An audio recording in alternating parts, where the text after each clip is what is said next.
Екі жас танысқаннан кейін тек қана бір-біріне ұнауды, бір-бірінің жүректерін жаулауды ғана ойлайды. Бірақ таныстықтың бәрі үйленумен аяқталмайды. Дәл сол сияқты қосылған жүректің бәрі мәңгі бірге бола бермейді. Неге? Сонда отбасылық өмір ұзақ болу үшін, неке баянды болу үшін не керек? Бұл орайда мамандар, өмір көрген үлкендер әртүрлі кеңес айтады.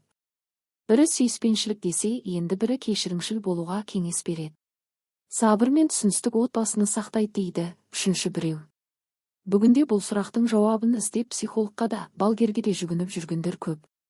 Ал отбасы беріктігін сақтайтын құндылықты бұдан бірнеше ғасыр бұрын ата-бабамыз айтып қойған. Тек сол аталардан қалған асыл сөзге мән беретіндер аз. Өйткені ата-бабамыздан қалған нақыл сөздер мен мысалдар бізге ертегі секілді көрінеді. Ертегі желісімен келтірілген мысалдарға үңіле білген адам өміріне қажетті ақыл кеңестің бәрінде таба алатынына күмәнім жоқ. Сондай мысал әңгіменің бірін мен жақында Instagram парақшасынан оқыдым. Өзім жазбаларын сүйіп оқитын психолог оқырман сұрақтарына жауаптарды осындай мысалдармен жауап береді. Онда былай делінеді: баяғыда бір ханзада үйленгісі келіп, барлық қыздың алаңға жиналды. Елдегі қыздарды жинап, өз таңдауын жасағым келеді деп жар салады.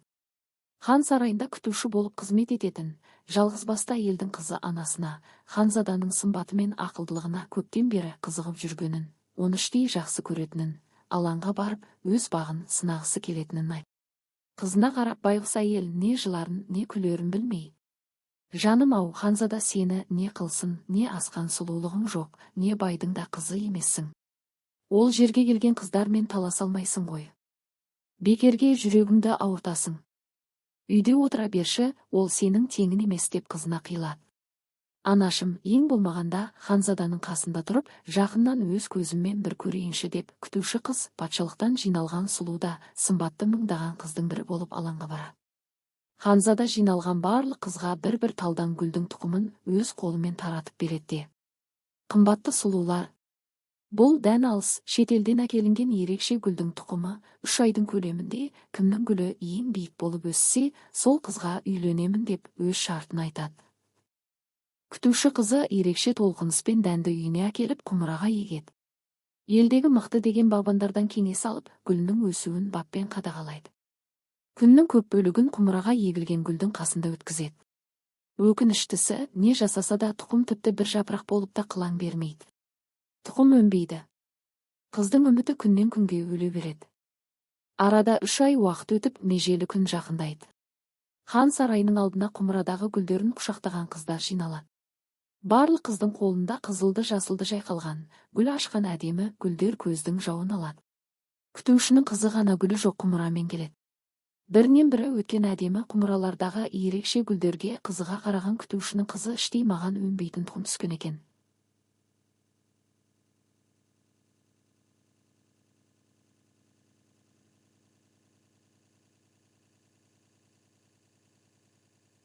Ой деп үй күтіп тұр.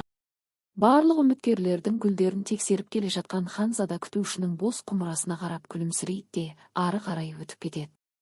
Барлық қыздың гүлін көріп шығуға бір күн уақыт кетеді. Соңында ханзада қайтадан арт жақта жұрттың гүлдерін қызықтап тұрған күтушінің қызының жанына келіп: мен мынау қызға үйленемін дейді. Алаңға жиналған сұлулар шулап қоя береді. Неге? Оның гүлі өспеген ғой. Тіпті бір жапырақта жаймаған. Шарт бойынша ең биік гүл иесі ханшайым болуы керек емес пе? Қыздардың арасында оның несі артық? Тым болмаса сұлу да емес дегендер де табылды. Сонда ханзада күтушінің қызын ортаға алып шығып: өйткені бұл шындықтың гүлін екті. Ханшайым болуға лайықты сол ғана дейді. Осы сұлуды өзіме қалыңдық қылып аламын деп жар салады. Аң-таң болған қалың жұртшылық ханзаданың шешіммен келіспей шулайды. Түсіндіріп беруін талап етеді. Ханзада, мен таратқан дәннің бәрі де ешқашан өсіп өнбейтін өлі тұқым еді. Тұқымның бәрін біз қуырып күйдірдік. Яғни өлтірдік, ондай тұқымның өніп шығуы мүмкін емес. Ал мен адал қыз іздедім. Елінің қамын ойлаған ханзаданың қасында шындықты ту етіп ұстаған қыз ханшайым болуы керек. Міне, бұл қыз адалдығымен жүрегімді жаулады. Ал гүлі жайқалып тұрған құмыра ұстаған қыздың бәрі де мансап, дүние, атақ үшін және тұрмысқа шығу үшін неше түрлі айлаға бара алатын қыздар дейді. Осы кезде алаңдағы барлық қыз тына қалады. Өйткені олар өлі тұқымның орнына басқа гүлді әкеліп тұрғандарын ойындаған еді. Ханзада күтушінің қызына үйленіпті. Шағын ғана бұл мысалда өмірдің шындығы айтылған. Отбасы құрарда да, отбасылық өмірде кездескен түрлі жағдайларда да ешқашан өтірік айтуға болмайды. Өтірік айтылған күннен бастап ол шаңырақтың керегелері жайлап кертіле бастайды. Уақыты жеткенде шаңырақ ортасына түседі. Сондықтан да ең бірінші ерлі зайыптыларға шыншылдық, адалдық қажет. Қалғанның бәрі некені баянды етуге дәрменсіз. Отбасы құруға дайындалып жүрген қыз жігіттерге мысалдағы өнбейтін тұқымды өтірік өсірген қыздардың қателігін қайталамаңыздар дегім келеді. Бұны жас жұбайлар да жадына жақсылап сақтап алса екен деймін. Бір-біріңізге адал болыңыздар, сонда сіздер құрған одақты ешкім де, еш нәрсе де ажырата алмайды.